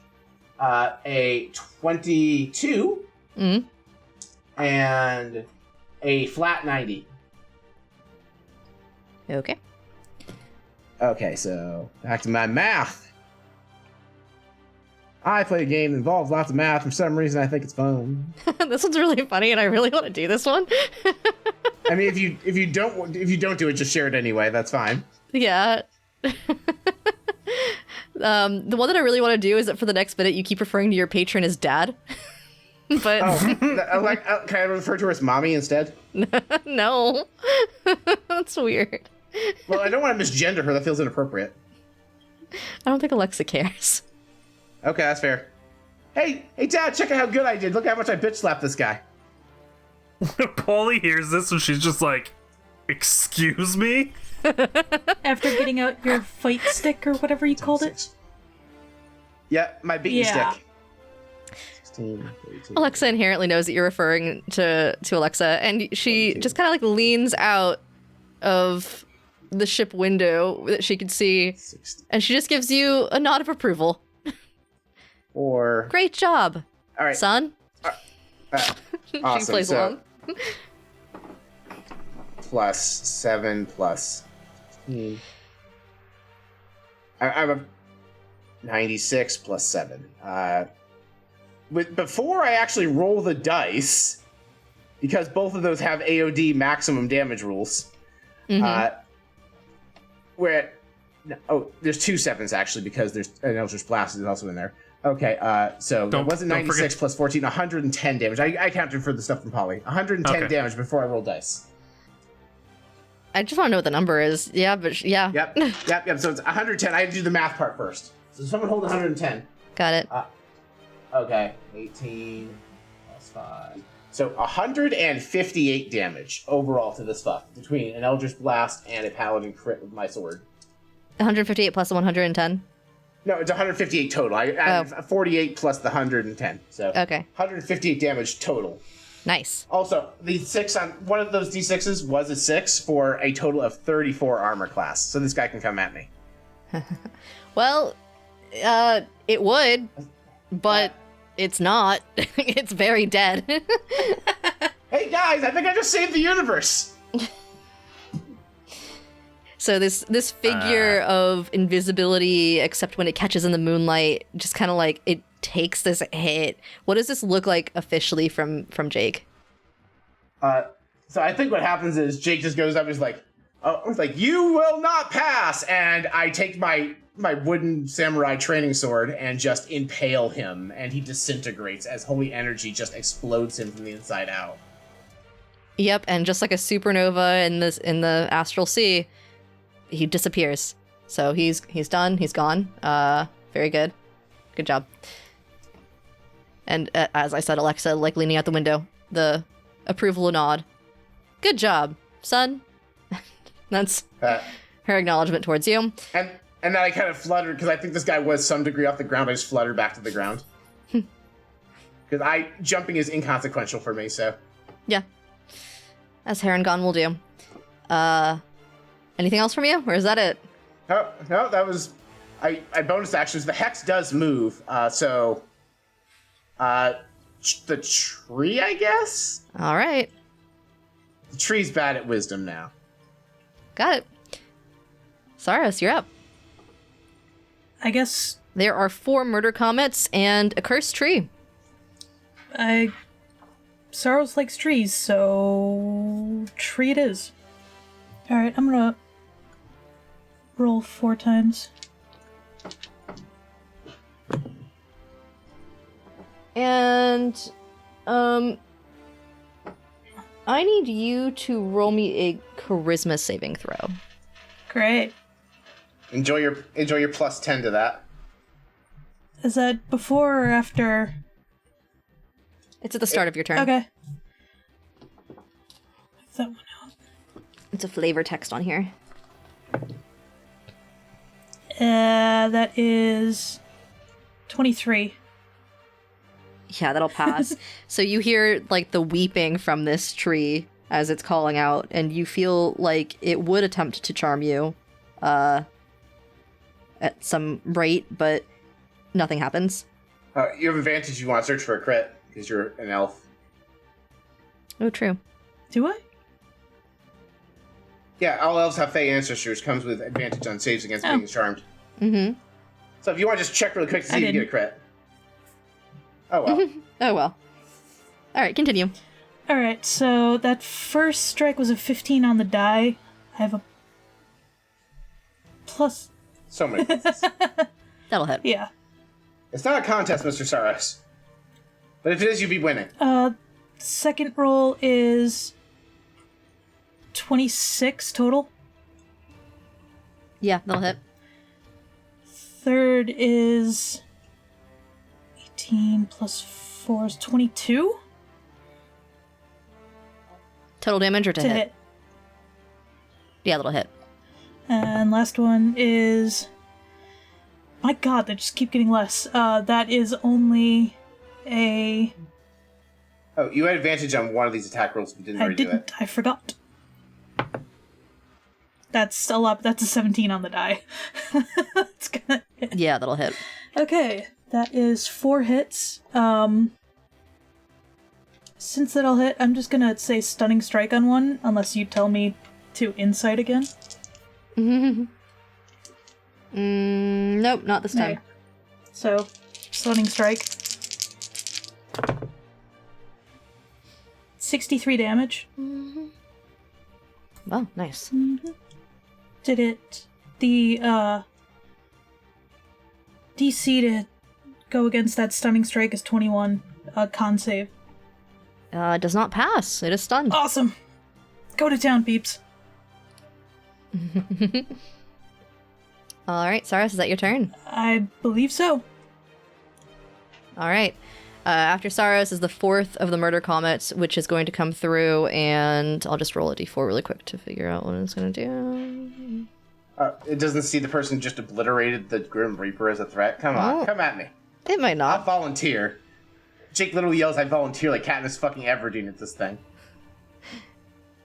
Alright. You're just like watching it swoop around. You're like, come at me, bro. My AC's 34, I dare it. Well, the dice agree with you. The dice did say that it's going to go after you, so... let's see. You got a crit. I'm pretty sure this thing does not have a plus 14. You don't know. You don't know what I did to my murder comments. Well... I'll say I have a plus 4. Yeah, but a lot of monsters don't. No. Usually not like little guys. One of those is a crit, unless you can do anything to stop it.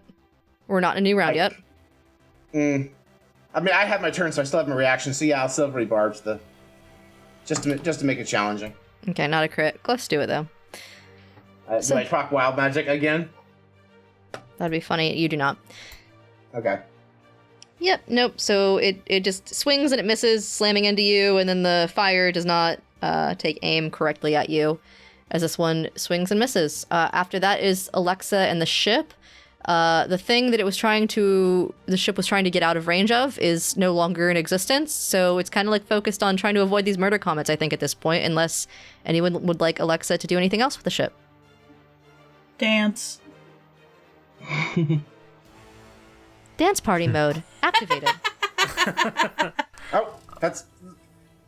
My playlist has just been turned on, the disco ball comes out. Is there any way to ask Alexa to position herself so that she is within 60 feet of all of the murder comets? Alexa's eyes sort of glaze over slightly, and you can see the reflection of the Astral Sea for a moment. And then she blinks, looks at you. Yes. Can you do that for me, please? Absolutely. And she'll do that. And that'll be her turn. Dance party mode activated and positioning to be within 60 feet of all 4 murder comets. It is the 3rd murder comet's turn. Let's see. Do. No, it's Oots. Let's see, who does it go for this time? Who's second? Arnil. Yeah, it's gonna go for Arnil. That one doesn't hit. That one also doesn't hit. It misses.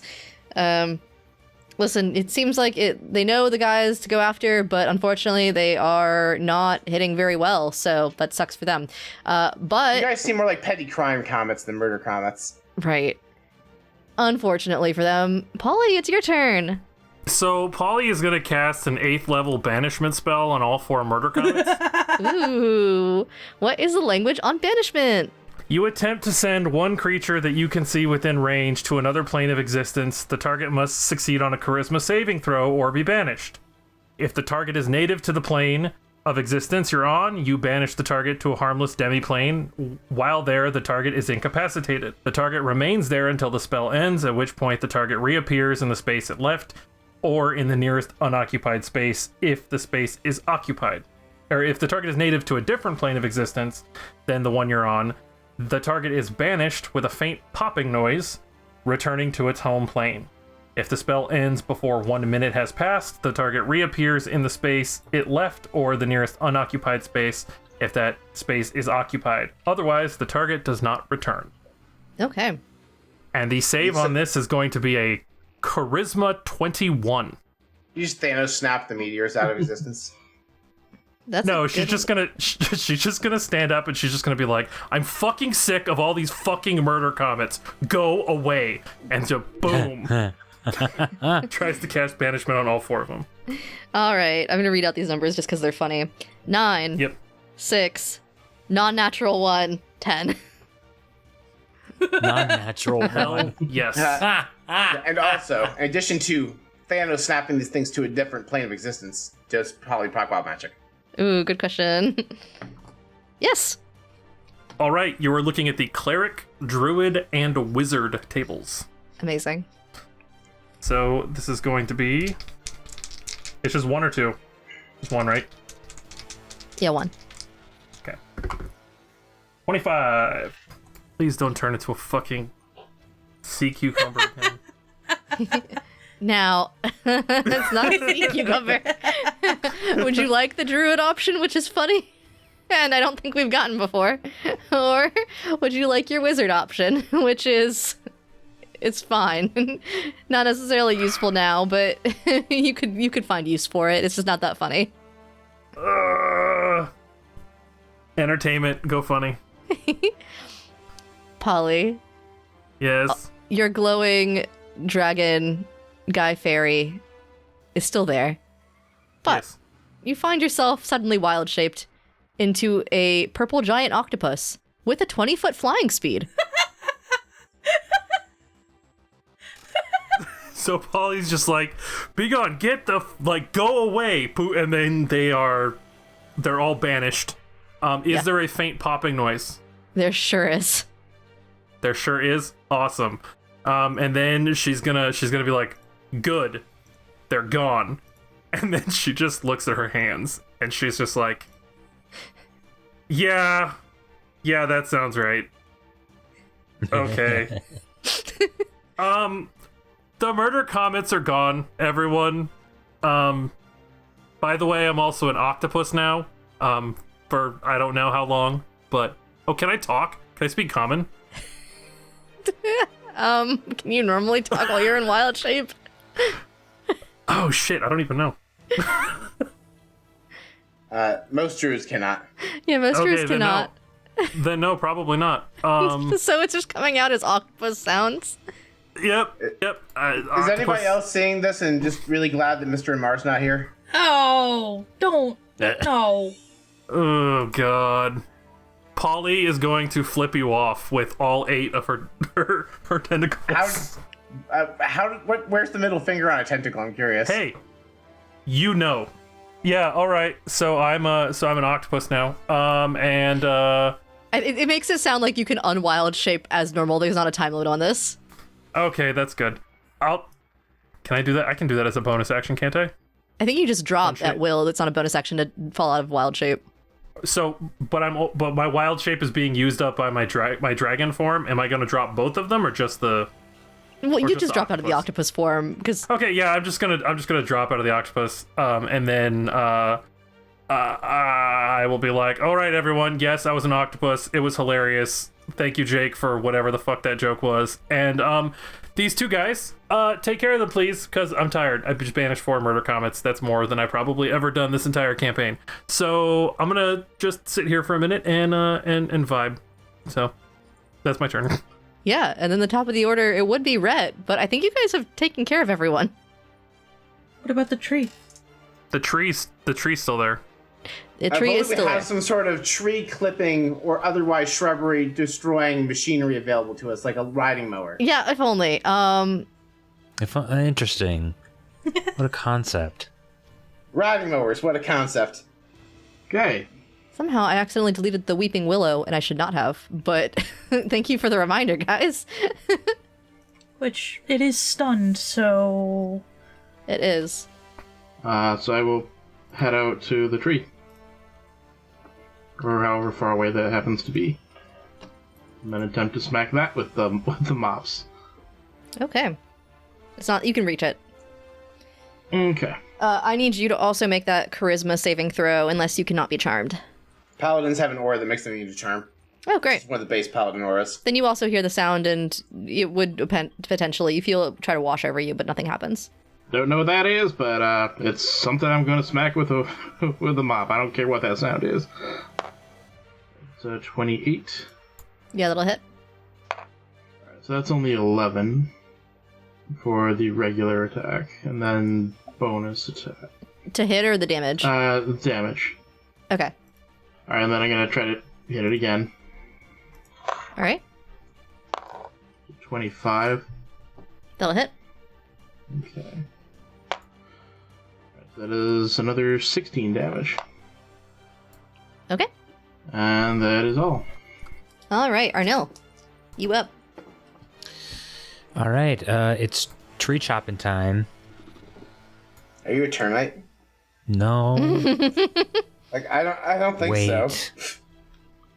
No, he's kind of like a mantis. That was not a serious question. I don't know. I know he's like supposed to be a mantis thing. I was commenting the fact you're a bug trying to kill a tree. Arnil, do you have anything to prevent you from being charmed? If he's a red aura, yes. Okay. Yeah, if I'm in the aura, I have other things too if it comes to that, but... Then no, you're fine. You also hear the sound. Okay. Nothing happens. Great. It's chopping time. First attack, 26. Yeah. Second attack. Are you rolling at 1. advantage? Nope. It's stunned, so On you have everything. advantage. Oh, I was not rolling with advantage. Thank you for the reminder. Yeah, just check for crits. You just check for crits. Then that's a crit. Nice. Third attack at 30. Yeah. Just a dirty 30. Just a dirty little 30. Okay. First, 62 damage. Okay. I'm gonna action surge. Okay. Oh, and I need that crit roll, because you not crit on that, right? One of those. Oh yes. Where's my D100s? There they are. 86 and 2. Oh, and I get 2 procs. Yeah, off 2 is this. also just the one where you get extra procs again. Yeah, or we could do this one. Whichever one you think is better, but for time's sake, I think we should do the other one. Yeah, so we don't have to resolve 4 rolls every time. Fucking. Yeah. Arnil, I think you've gotten this one before. Just a scar on your body moves to the opposite side of your body. Oh, okay. I think it's back now. The other proc is Oh, that is a 100 and an 83. Ah. Would you like another action surge, or would you like the other one? Yeah, you got an 83. You got both these earlier tonight. Yeah, you've gotten 83 before, just not currently in this combat. I mean, I want to ask you above game how much combat we have left. This thing. Because and that's it. Just action surge the fuck out of it, Marty. Okay. I'll take the action surges, I guess. All right. The other one was the plowshare weapon, where your weapon stays the same, but it just looks like a plowshare. I don't like that one. Yeah. Oh, someone rolled 83 earlier tonight. He did roll an 83. We didn't go. Yeah, okay. I just took the other one. Yeah, I was pretty sure. Yeah, I was like, whether or not he got it, he did roll both tonight. Yes. Okay, that is a 19 for a 33. Yeah, and just for your awareness, 33. you're trying to get above an 18. So. Okay. And another crit. Great. Take that wild I magic. didn't even roll damage for the crit last time, so it's whatever. Give me those magic. 3 wild magics. 3 of them? Yeah, so the first 2 for the crit, and then the 1 for the... Yeah, the extra bonus one. As a treat. 30. 22. 45. Okay. Okay, so this is... I'm just gonna... Oh, stunning strike's the reason I made that thing bad at wisdom checks. That's right. Okay, so that's 3 hits. You also suddenly cast shield, and then you'll cast it again at the end of your next turn. Great. Yep. You're so hard to hit. Yep. And also, oh my god. Well, it's not prone. For the next minute, all of your weapon hits against prone creatures are critical hits. I mean, is it immune to the prone condition? Because I believe when you're stunned, you do fall prone. Yes, it is. There you go. We got there. Okay, I'm going to throw a psi-empowered psionic strike on the crit. Didn't you crit twice? I already calculated the damage from last time. That's fair. So I'm not going to mess that up. 67 damage. Okay. Is that your turn? No, I'm going to action surge again. Fuck it. Okay. Did I blink and miss the part where he shared all the... Like, because I remember there being, 4 attacks, 2 of which were crits. I thought there was, a bunch in there. That was all of it? I guess so. Okay. It did sound kind of low for a Marty roll, but... Especially with AOG's crit rules. Yeah, this math is not like Baragon damage math. It's different, values and stuff, and it's hurting my head a little bit. Yeah, and I mean, if there's not additional effects that are getting added on, sometimes it's because it's per hit the crit happens, that when you have multi-attack, it's it feels like it should be higher than it is. Are you adding the +4s to all your damage rolls? Nope. Yeah, so how many attacks hit? To my damage rolls? Yeah. Okay. No, to your damage too. Yeah. Okay. Okay, he did. That is 3 more hits. Okay. No crits here. Did something happen? Hey, 69 damage. Nice. Hey. And that does it. So, what do you do to this tree? I kind of team up with Rhett on this, and we shave it into a bonsai tree. Oh. Never seen someone trim a tree in such a way where it just turns into a different tree entirely before. You guys shave this weeping willow into a bonsai tree. Fun. Talk about an attitude. That was so relaxing. And it seems quiet for now. Seems like you guys have resolved the situation and are potentially on the way to be able to do what you gotta do. What does everyone do, and how does everyone react at the end of this? Polly immediately goes back into the kitchen so that she can wait out the rest of the minute without someone accidentally patting her too hard on the back. Jake goes to the helm, making our way to... unfortunately, Miss Poppy was the one of the teleporters. We're going to have to fly to Waterdeep, because there's no other full casters on the crew. I'm a full caster. Would you like to teleport us to Waterdeep? Can we wait the rest of this minute out, and then yes? Yeah, sure, because we time to go find my bucket. Okay. I think Saros is going to climb back into his tree and intently stare at the stars to make sure they were all put back.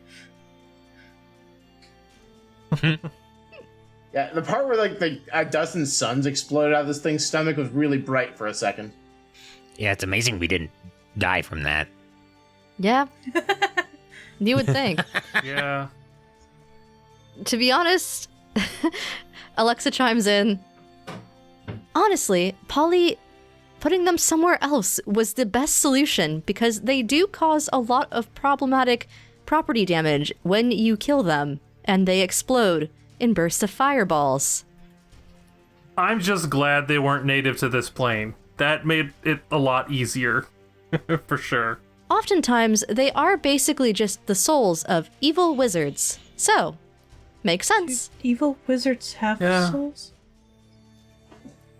I mean, until they sell Sometimes. them to become a lich, otherwise they would. Some of them want to be murder comets. Some of them would like to become liches. It depends. I couldn't imagine going, you know what I want? Not having arms and legs. In a sense, perhaps it is freeing. I think they probably frame it more along the lines of like, hey, you know what I want? To fucking destroy everything I come in contact with. So become a lich and then cast fireball, but bigger.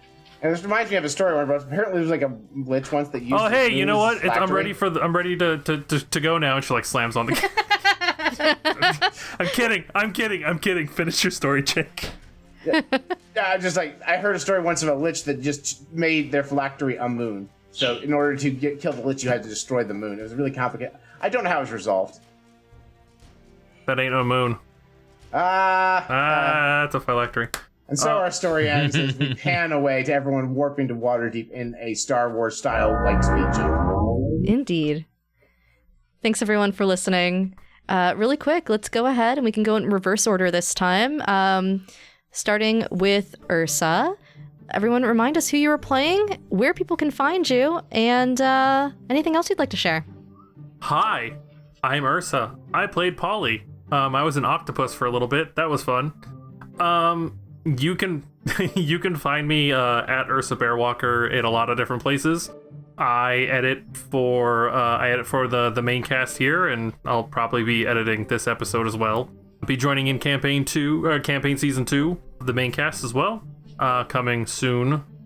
TM * trademark, copyright, reserved, whatever. And yeah, I'm gonna pass it to next person. Heyo, I've been Saros. I'm Allison. I am a producer on the Blades in Paradise podcast. I will also be joining the main cast for Campaign 2 of Bardrock. Looking forward to that. And yeah, look for me in various film things that I have coming out over the next 2 years. I will share them as I get them. Hi, I'm still Paul. I have been Admiral Jake Swallow, and I am findable on Bardrock Cafe, where I'm the GM for Campaign 2, soon to begin recording, and Blades in Paradise, where I am, as the players put it, the quote Blades Daddy, i.e. the other GM.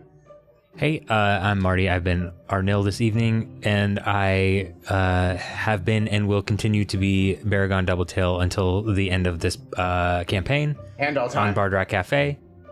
You can also find me all over this ding-dang network.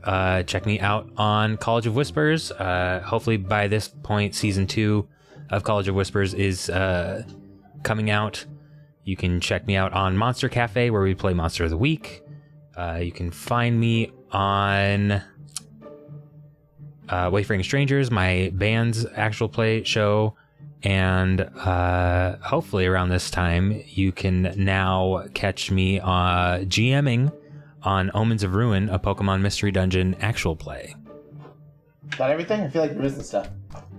I'm probably missing something. If you're on the Discord, you'll know where to find it. It's fine. That was mostly me making a joke, but okay. Alright, and I'm Coach Sheridan, the Unsummoned Skull. Most of what I do is magic related. I have been Rhett Sheridan, the red shirt, who's also the janitor. Occasionally, I am still a Marty as well, although mostly just in the case of dirty jokes. I'm not sure what else I'll be in for this network, but I hopefully will be somewhere. We can find you something. True. Lots of stuff always going on. And hey everyone, I'm Xtina or Xtina. I've been your GM this evening. When I'm not being the GM here, you can find me across the network in a couple of different things, but I think mostly right now just the Omens of Ruin game over playing a Pumpkaboo, which is lots of fun. She doesn't think she's a ghost, so, you know, that's potentially a thing. But, you know, it's lots of fun. She's cute. And then aside from here, you can find me in the Agents of Damned podcast, playing as Leah Faithorn, the definitely not an assassin, only a gardener, Harangon, as well as over on the Random Rhapsody channel every Thursday, playing the Tyranny of Dragons stream. Find me at Greekachu, pretty much everywhere across the internet. But I think that's been our crew. Thank you so much for tuning in for our Spelljammer one-shot, and if you've been a follower of the Spelljammer stream, that's it for us. Bye, everyone. Bye. Bye. Bye. Au revoir. Arnil, take off the hat. No, it's mine. I mean, it technically was my hat. I just gave it. It's like a costume thing. It belongs to the ship. Anyway, bye everybody. It's mine now. Nadir, I took your advice and ordered tabletop gaming supplies from our sponsor, Dragon Master Games. I got a new book, some dice, and other accessories. That's wonderful. And you remembered to tell them in the comments that Bard Rock Cafe sent you? Yeah, of course. But now I have another problem. Brock gave me the money for the supplies and said it's coming out of the budget. What does that mean? Oh, well, our show and the other shows on the network are partially funded by our viewers on Patreon and Ko-fi. In addition to covering costs like editing and web hosting, we use some of those funds to purchase the actual games we play on air. Because, as creators, we want to support the developers as much as we can. Okay, so our viewers can go to the Patreon and Ko-fi linked in the show notes to support us and the rest of the network? I didn't know that. Yes, correct. Anyway, why don't you tell me more about this game you're planning?